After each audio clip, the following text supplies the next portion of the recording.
Things sure are shaping up around here, but of course there's still plenty of work to do. I did make some promises to the village, and while I'm still working on things for my own purposes, I should at least give them some help.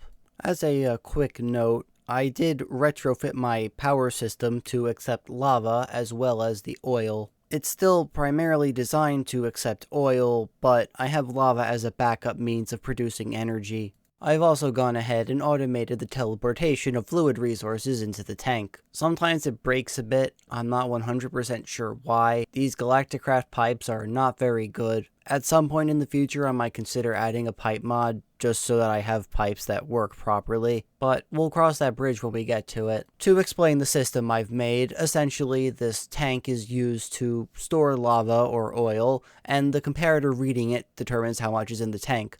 When it's empty, it sends a redstone signal through the wireless redstone transmitter, which then gets received by the teleporter on the other end, and that fills the tank from whatever's in the tank on the other end of the teleporter. It means that the energy production will last a fair while longer than it did before, though there's definitely an easier way to teleport fluids, and we'll get to that later. Also, since the oil pump is in the middle of nowhere in the ocean, it's actually quite useful to have an ocean generator or wave generator out here.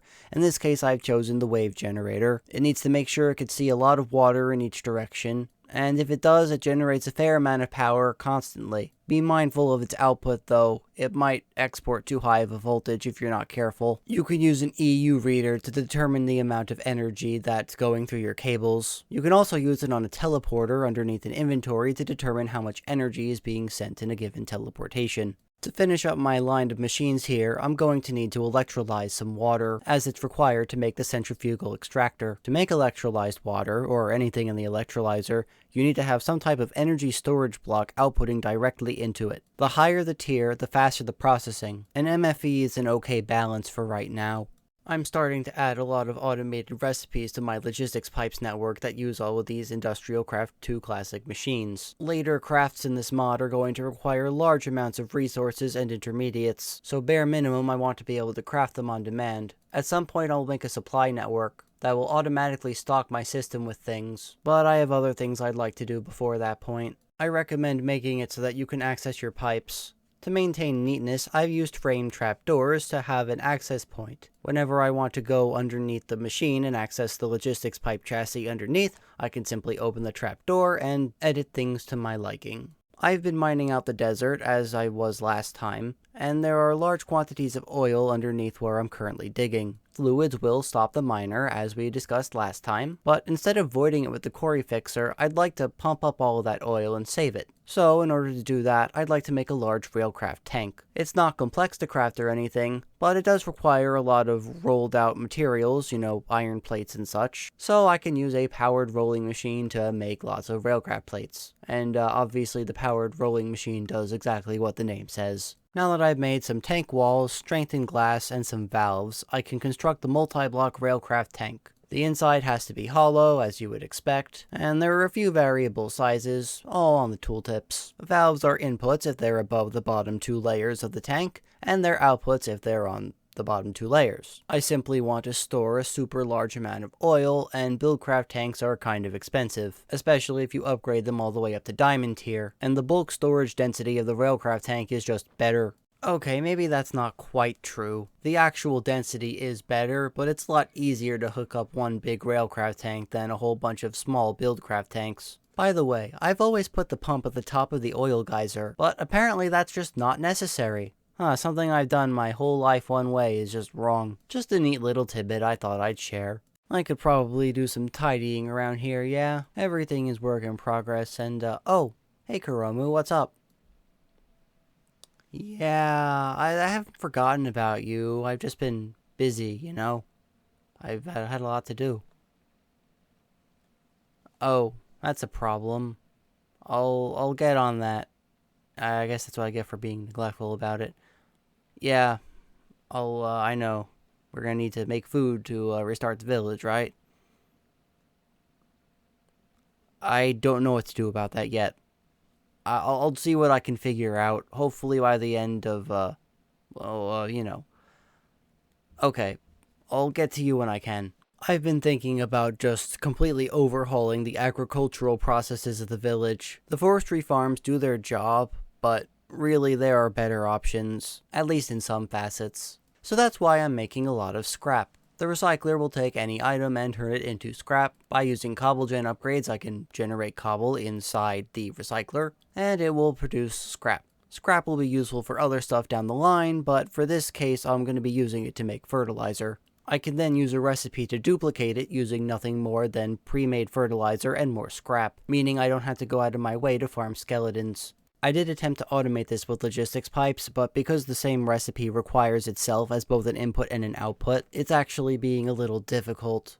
I'll get back to it later. I can manually craft more fertilizer for the time being. Now it's time to talk about agriculture. Again, I guess, since I did make that forestry farm. The crop growing system in Industrial Craft 2 Classic is the same thing pretty much as the Industrial Craft 2 crop system that existed back in Tekkit Classic, and then was later converted into AgriCraft and whatever other incarnations exist. The basics are that you plant seeds on crop sticks, they have stats, and you can crossbreed plants to either get new plants by mutation, or get better versions of those crops by crossbreeding with the same crops. You can also get mutations by just crossbreeding the same crops, and the Crop-Analyzer helps. It sure is strange that this Crop-Analyzer that I made has all the information in it already. I wonder if this is accessing some ancient database that just never got taken down. Silly lore aside, crops have 3 stats: growth, gain, and strength. Growth is how fast the crop grows up a tick, gain is how many products you get when it is fully ready to be harvested, and strength is resistance to weeds. Empty crop sticks have a high chance of spawning weeds, so you'll need to use Weed X to block that. And you might also want to use some small amount of Weed X on your crops to prevent things from growing, but if you use too much it'll end up weakening the plant, so be careful. The handheld Crop-Analyzer also uses a lot of energy, so make sure you have extra energy storage on your person. Before doing anything, I'd recommend crossbreeding a lot of sugarcane. You won't be able to identify a plant when it's first grown. You'll have to wait until it's fully grown to see what it actually is. But sugarcane has the potential to mutate into something extremely useful. Interestingly enough, this Crop-Analyzer has already cataloged all of the flora that I can find on this planet, even some things that hypothetically don't exist naturally. It's able to recombine their genetic sequences in a hypothetical example to determine what chance there will be for a particular mutation to form. Or to put it simply, if you put in 2 different crops or more, it will tell you what the possible breeding products are. If seeds aren't completely identical, and that includes if you scanned them or not, they won't stack. You're also going to need to do a fair amount of babysitting your crops, make sure weeds don't spawn, as well as check if any desired crops have started growing. Note that your soil will need a level of hydration. Water is normally enough for the very basic low-tier crops, but you might need to supply it with hydration cells if you get particularly needy types of seeds. I skipped showing you a whole bunch of fertilizing, hydrating, weed killing, and seed breeding to finally show you the product that I've been seeking this whole time. This is sticky reed. It produces sticky resin when harvested. There are other ways to get sticky resin automated within this mod pack, but the default way within this mod is to use crops. You might want to raise the stats of these crops by a little bit, but not too much because otherwise you're going to have to manage the soil and that's too much work for the time being. Perhaps when you have more automated stuff you might want to do that, but early on, just stick with what you have. If you're going to be growing a lot of crops and obtaining a lot of different types of seeds, a crop library might be useful to you. It has filtering tabs on the tops for different species of seeds, and you also have other filtering options to sort them by particular stats. It does require power, but the power is mainly used to extract seeds from the machine, and something as low intensity as this can just be powered by a solar panel with a bat box. The point of all of this, though, was in fact automation, so I can make the machines known as the Crop Harvester and Crop-Matron. The Crop Harvester does exactly what you think it does, harvests crops within its range. The Crop-Matron will instead apply Weed X, fertilizer, and hydration cells to the crops within its range, and it won't put too much Weed X on crops that'll lower their stats. Things aren't that critical right now, so a small farm with just a small range will be acceptable. On that note though, I'd like at least one field expansion upgrade. Eventually I'll make a second. These will increase the range of the crop harvester and other machines that have an in-world range. They stack, so putting 2 in will increase the radius by 2 blocks. By default, only the surrounding blocks around the machine are harvested. So if you want to increase the rate, you're going to have to make more expansion upgrades. I'd like to finally devote some time to bees. We'll be switching between the bees and the crops, and while I've explained the very basics of bees, there's a lot more to go over. The first thing I'd like is some propolis. There's a very low chance I get that from squeezing honey drops, but I only need one to start to make some Apiarist pipes. You'll probably have noticed how slow the forestry machines are, at least by default. This is where circuit boards come in. I have the materials to spare, so I'm going to go right to the top tier, the intricate circuit board, made of gold and redstone. By using a soldering iron, I can solder electron tubes onto the circuit board and then install those into machines. Depending on what types of electron tubes I use, the effect will be different. Blazing electron tubes in particular increase the speed and power consumption of a machine. I really don't have a ton of spare power at the moment, so I'll probably have to upgrade the grid or put them on a more dedicated power line at some point, but for the time being, this is what I have. And it is far faster to process things with these upgraded machines than it is to just let them run at their default speeds. If you have stringy combs, they're guaranteed to give you a propolis as a drop when centrifuged. And I did actually have one, but I wanted to show you the other way, just so you know it's there. Now, let's get to making those Apiarist pipes. They're a particular type of Buildcraft pipe, and I haven't quite used Buildcraft pipes or item logistics too much, so I guess I'll have to go over that as I set things up. In general, though, the Apiarist pipe allows you to filter bees and bee-related products. You can filter it by item type or species, or various genetic traits. I'll need some logic gates for what I plan on doing, and in order to get logic gates I'm going to need chipsets. This can be made in the assembly table. To power the assembly table, you're going to need to point lasers at it. It will automatically output items into an adjacent inventory, so you don't have to worry about the items flying everywhere, which is its default behavior. The crafting speed is effectively limited by the number of lasers you point at it. If you point more lasers at it, it will craft faster. Click on the recipe in the GUI to make sure it starts crafting that recipe, and it will have memory, so if it ever receives those items as inputs, it will try to craft them. If multiple items can be crafted with the present ingredients, it will cycle through them. Also, the assembly table stores energy, so if you start crafting an item, stop it, and then click on something else, all of that energy from the previous craft will go towards the next one. So, to automate bees, I'm using a combination of Buildcraft pipes, pipe wires, and logic gates. These logic gates are capable of detecting and or emitting signals based off of various things happening with the given pipe, such as if there are items in it, if a connected inventory has a particular stash of items, and other very useful things. There's one color of pipe wire for each of the Minecraft dyes, and you can run as many as you want as long as you have the space for it. Obviously, if they're all going one on a corner, you're only going to be able to have 4 of them going down one pipeline max. But these are useful for having better logistical control over where your items are going and coming from. I'm also using some iron pipes. These are designed to restrict the flow of items and encourage them to only go out the side that is not filled in. So as you can see, the irony sides are the inputs.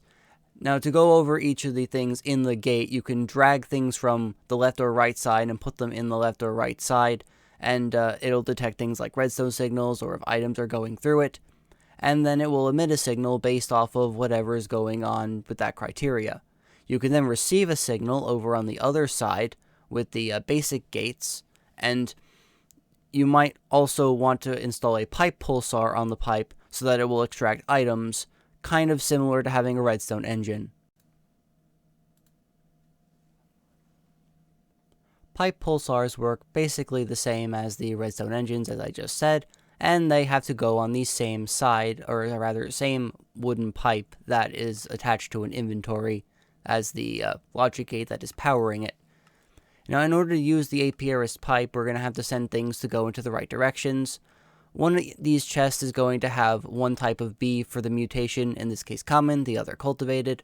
And over on the sending side, it's going to send a different type of bee depending on what princess has been produced. So if a common princess has been produced, it will travel one way, and if a cultivated princess has been produced, it will go the other way. Each of those logic gates on those pipes detects whether or not an item is going through it, so if it goes through the cultivated route, it detects a cultivated bee, and it will send a common drone to breed with that bee. It's not a perfect system, but it is at least capable of alternating the bee that's getting sent into the apiary, and allows for more chances for mutation. I've also set up an output chest. This is so that it takes bees that have the desired mutations and puts them in the output, so I know that it's not going to outbreed that trait that I actually want. It's also worth noting that you can filter as to whether only the first trait is the trait you want, only the second trait, or both. One of the things I needed to make for the village was dyes. The dye flower is extremely useful for meeting that criteria, as it produces all the dye colors except for blue, as blue comes from lapis, and there's a specific type of crop that produces that. This is still before a lot of the dyes had their own items. Bone meal is still white dye, ink sacs are still black dye, but it does produce bone meal and ink sacs and cocoa beans despite that. Again, only lapis is missing.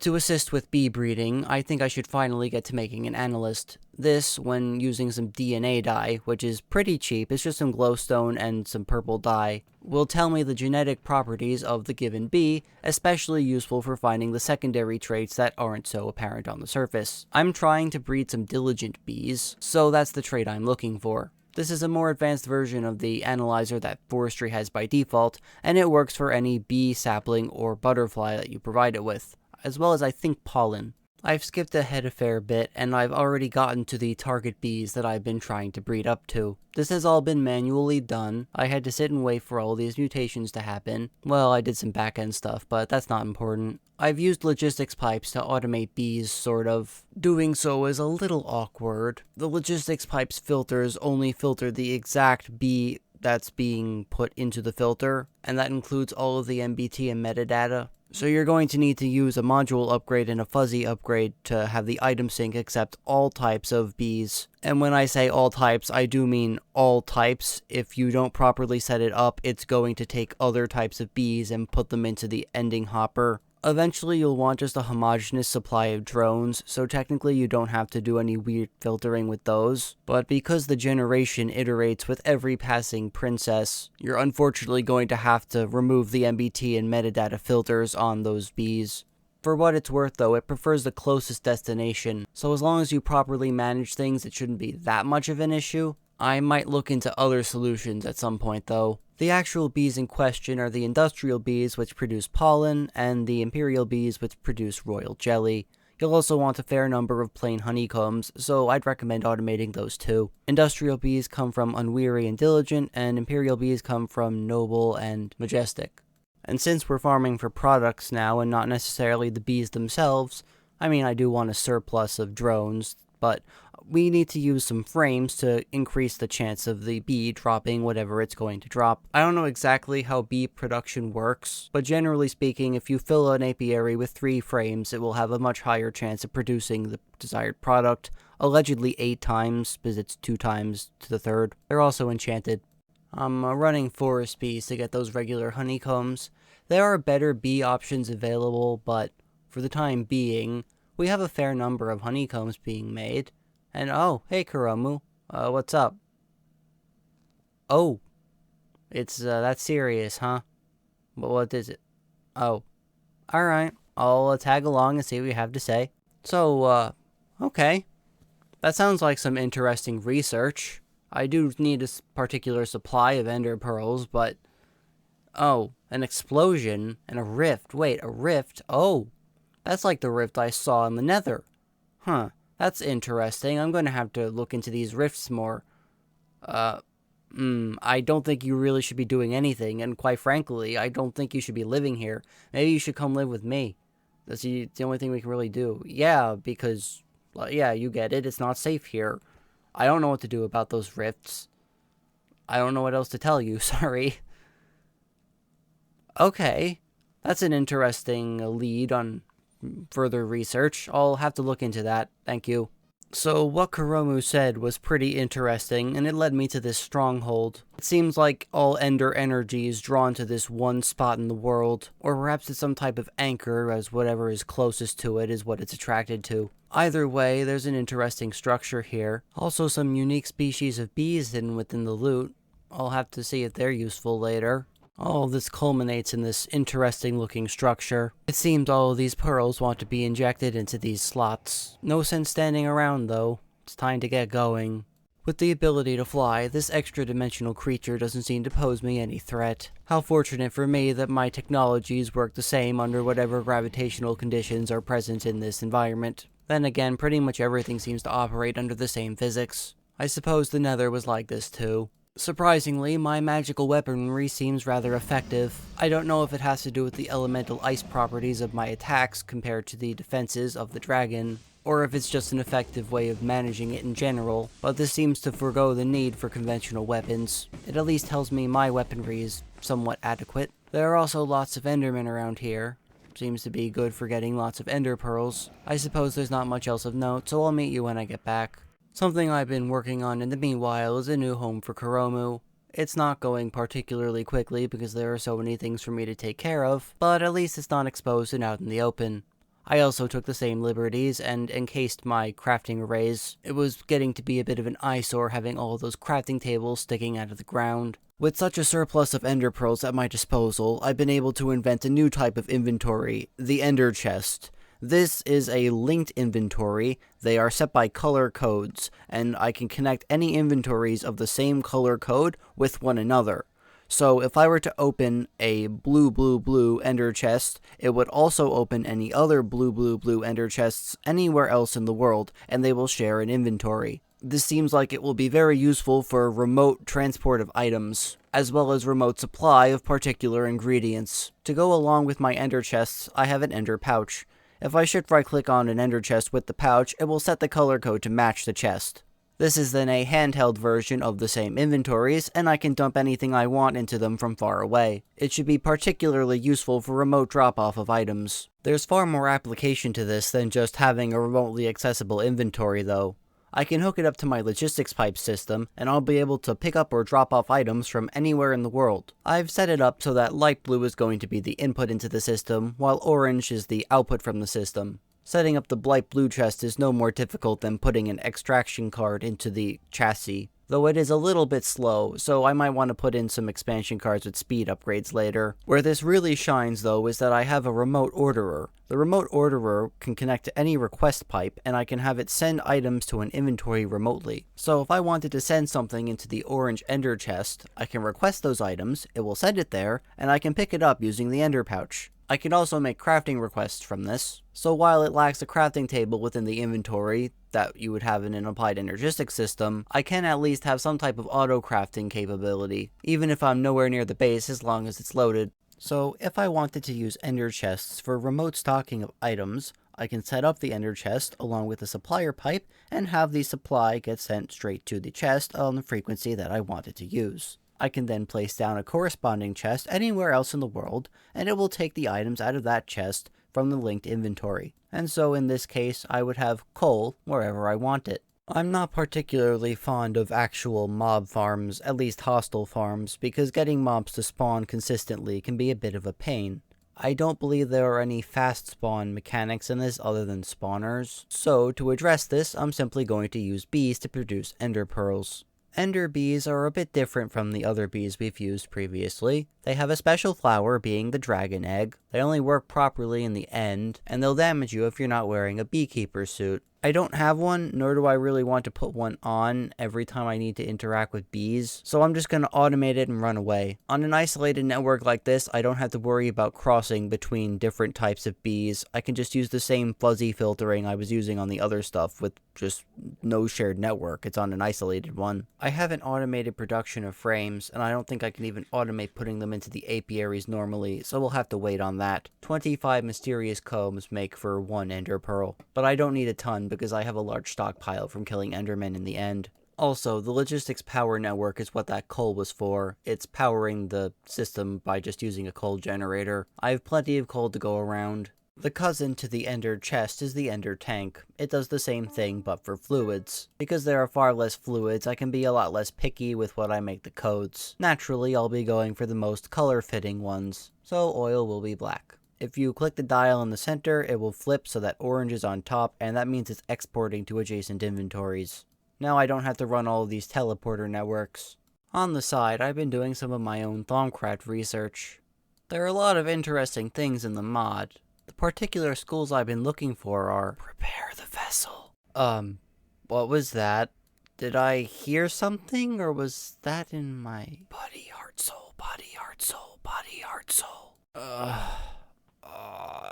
My head hurts now. There was some bad research in there, and I don't know what happened after I did it. Maybe I have to rest. I'll just take a bit off and I'll come back and we'll see how I'm doing. Okay, I'm feeling a little better now, but oh man, I need a break from this magic stuff.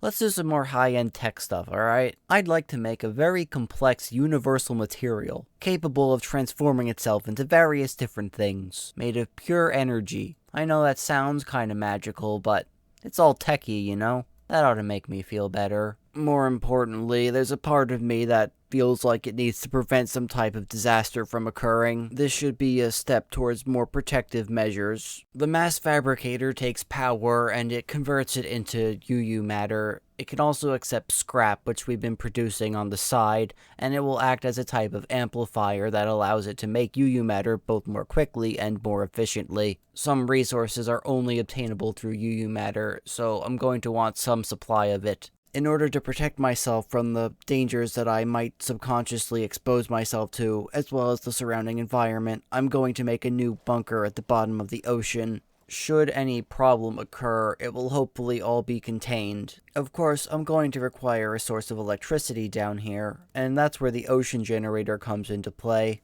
Right now, I don't want the mass fabricator taking all the power off of the main network, especially with my finite supply of oil, so making a new power grid seems like a good idea. The ocean generator scans an area in a 31 by 31 by 31 area. The bottom is centered upon itself. It can generate over 100 EU per tick, passively, which is really good, and it means I'll have easy access to power for the mass fabricator and the underwater base. To make more power from ocean generators, you're going to need to make sure they're placed outside of each other's ranges if you put more than one down.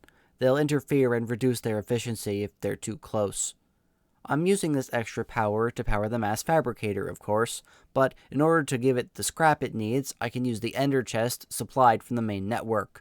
I'm not producing scrap nearly quickly enough to support this yet, and the consumption rate does scale with the power you're providing to the fabricator, so you might want to limit the amount of energy it can actually receive. For now, it can receive everything though. The resource I'm after right now is Forcicium, as it doesn't spawn in the world as an ore. Eventually, I'd like to automate supply of Forcicium to its Forcefield application, but we don't even have the Forcefield up and running yet. So first I'm going to craft all of the things I need to get a Forcefield working, and then I'll come back and explain how all of it works. The bare minimum for getting one of these up and running is an FE extractor, an FE capacitor, and an FE projector. The extractor takes electricity and Forcicium and turns them into force energy, not to be confused with forge energy. It's force energy. The capacitor is what stores this force energy on the network, and you'll need to make some energy link cards. So make some blank cards and right click on the capacitor to make the network, and then right click on that to put it into the inventory of the extractor and the projector. By default, all of these machines only turn on if you give them a redstone signal. There are other options, but the Forcicium is going to get converted into force energy and is stored inside the capacitor. The capacitor then feeds it to the projector, which consumes that force energy to make the force field. To actually use the projector, you're going to need to put in a module that determines its shape. A simple one to use is a sphere. Load the sphere card into the projector and use the lever to turn it on. So all of my stuff is currently trapped inside the force field, as there's no way to get in there. I'm gonna load it back up. So as I was saying, if you apply a redstone signal to the projector and it has the energy card in it that tells it where it's taking power from, You'll turn it on and it'll make the force field. You can also give it some field distance upgrades to make the range larger. There are a number of handy options you can also use.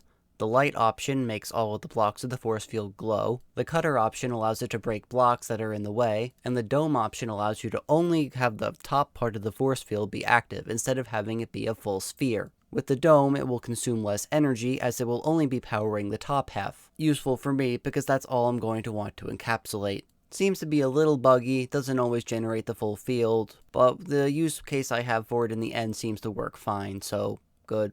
I set up a teleporter to take me over to the location where I'll be making the dome. It's not going to be exactly on top of where I was running the mass fabricator, as those ocean generators need water around them to actually work. It's not too far away from them though. I also made the modular force field system's wrench. That was one of the other options for criteria to turn on force fields. Working underwater is a bit of a pain, but once I get things running, I'll be able to breathe down here. The other option that I didn't mention before that I'm using now is the sponge option. This removes all water present within inside the force field, as well as of course protecting you from water that's on the outside. Or at least it's supposed to. The fluid logged mod in this mod pack is actually causing a bit of an issue with that. Thankfully I was able to fix the bug myself. The problem was that the force field blocks were capable of getting waterlogged, and then the water flows out of there and into the inside of the dome. It was a bit frustrating, but at least I was able to figure it out. I decided to cut out all the footage I had of me fiddling around and dying to the projector, loading backups, and all that nonsense. So here's the mostly finished dome. I've started moving all of my infusion stuff down here. It'll be a good idea to contain everything from Thaumcraft in one underwater dome. Both for lore reasons of, keeping whatever I'm going to be doing down here safe, and also for gameplay reasons as flux rifts only spawn at the highest available Y level. I've also made another cool little device for transferring Essentia. These Essentia fillers and emptiers will take Essentia out of or pull into a given inventory, and it will automatically find the highest priority target to send it to. So I can put pretty much whatever I want in there, and it will take care of the Essentia for me. I'm also using a Thaumium smeltery over the basic one. Instead of an 80% chance to make all of the Essentia, and now it's a 90% chance. This is also useful for consolidating Essentia between jars. I had a couple of duplicates, so I can make sure everything only ends up in one jar if I use these transfusers. The labels themselves also add a type of suction. I'm only going to get into Essentia tube suction if necessary, but just know that filters have a higher priority than non-filtered jars. These are also void jars. If they fill up, they just void whatever else they make. And for both aesthetic and functional purposes, I've organized all of the Essentia as a gradient. It'll be much easier for me to find the Essentia I'm looking for now, so I have enough for crafting. Should I trust the voices? Logically, no, but I guess I don't have much of a choice either. I have two options. I can either listen to it while I'm aware of what I'm doing, or I could wait until I completely lose it and do something unpredictable. I think we know which of these options is better. So, against my better judgment, well, maybe it is my better judgment, I don't know, I'm going to make a malignant heart. The images in my head seem to tell me that I want some type of heart, body, and soul. The last one concerns me, but the heart and the body shouldn't be that hard to produce. More importantly, I get to show off the new system. Well, I don't know, it's really a system, it's just having all the Essentia in one place. Transfusers are also very useful for automating alchemical crafting. No longer do I have to throw stuff into the cauldron and hope everything works out. By using some constructs to make an attachment to the cauldron, I can have much more precise control over what I craft. The emptying transfuser will then fill the machine with all of the Essentia that the machine is desiring. At some point I'm going to have to get around to production of Essentia, but for right now I'll just have to stock up on things. For the body I'll be using that of a golem, not the regular ones, the special Thaumcraft ones. If what I'm picturing is correct with what I'm thinking, then this ought to be able to make a suitable vessel for the soul, we're saying. There are a bunch of components I'm going to need. Such a body should probably have whatever it'll need to function, right? I don't know exactly what I'm trying to do, but I've at least made it smart enough and dexterous enough to function. Function at what, I'm not quite sure. Alright, Kuromu, are you ready to see the results of my research? This is going to be revolutionary, at least if the whispers are correct. Yeah, this is what I wanted to show you. This is a ritual, and it might do what we want. I'm not really sure where I got it from. I just kind of found it. Mm. Well, to be honest, I wish I knew what type of research this was. It's probably a little dangerous, but I don't know. Good.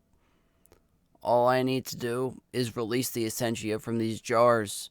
And then, once I'm finally done with that, we'll be able to see what happens and